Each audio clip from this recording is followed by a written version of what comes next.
Republicans. We have a lovely garden out there. You'll be able to see it in the morning. You know, when I was a child, we always said 30 needles and 30 pins. You've added 20 more dirty Republicans. It's a fault of mine, exaggeration. It's stupid of me to try to irritate them. I only irritate myself.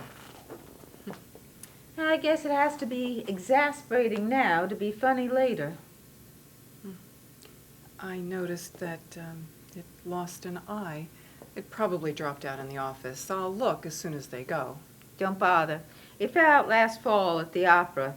I'd have found it, but the usher was so nasty about my lighting matches during the Magic Fire music. You know what this is, don't you? Suppose you tell me. It's a teddy bear. Surely you've seen one. Well, not that big. Would you like to know what I do with it? I couldn't begin to guess. I sleep with it.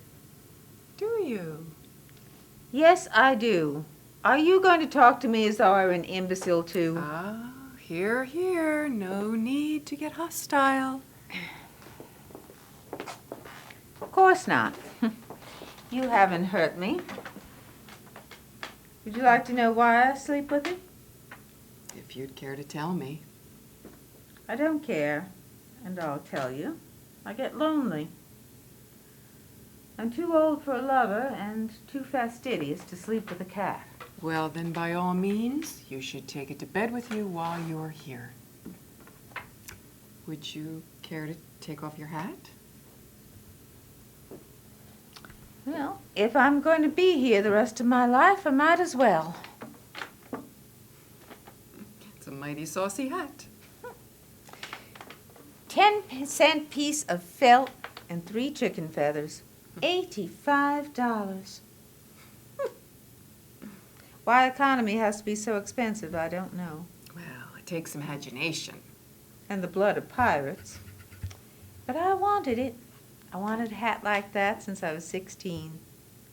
For all the good it does me here. Well, I won't need a hat. Maybe you can use it for something. Exactly what, I don't know. No. You might as well keep it. You might need it. My hair looks like the matted end of a coconut. Oh, I don't think so. It's a lovely shade. You should have seen it last year. Bright red. And then, just to be different, I dyed it black with a white streak right down the middle. Looked like nothing as much as a skunk. Finally, I just gave up and tinted it blue.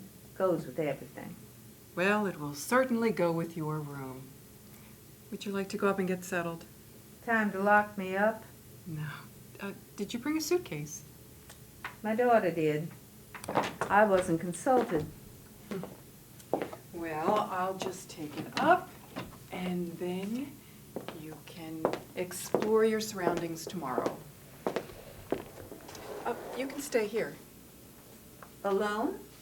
Oh, of course. No handcuffs? We use the honor system. Do you think I belong here? We are understaffed.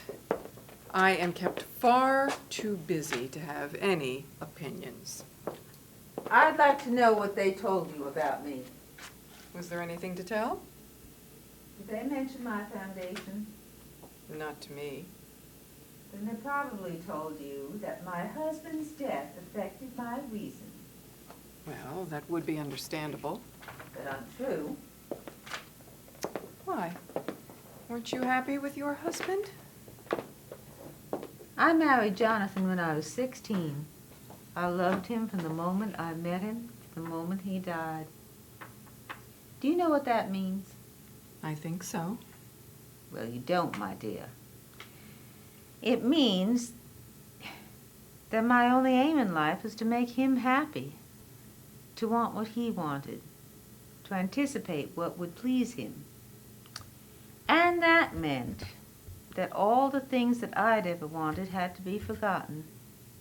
Surely you have no regrets. None, while he was alive. But After he died, I remembered all the foolish things I'd ever wanted to do. What was it you wanted to do? Things that would have shocked poor Jonathan. Oh, such as dyeing your hair blue? That. And speaking French, and ballet classes, and people. When I was a girl, I was sure I could have been a great actress. So, with no responsibilities and time running out, I decided to be one. Oh, but don't you think you waited a little too long for that? I certainly do. If I'd been a fool when I was young, no one would have noticed the difference when I grew old. Oh, I would never think of you as old. Having kicked over the traces myself and learned once again the importance of unimportant things, I decided I'd help other people have the foolish things they'd always wanted. And how would you do that? By founding the Jonathan Savage Memorial Fund, a foundation for giving away money in memory of my husband.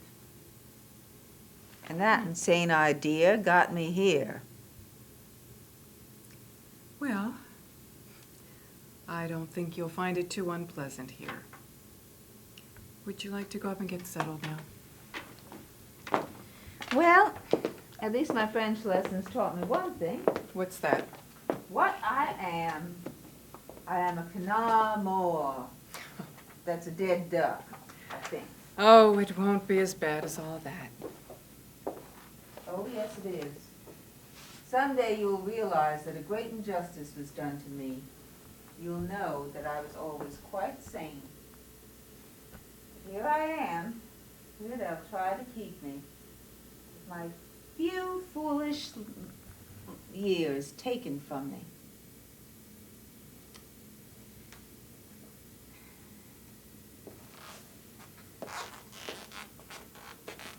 If people walked around the edge of the carpet once in a while, it would say wearing out in the middle.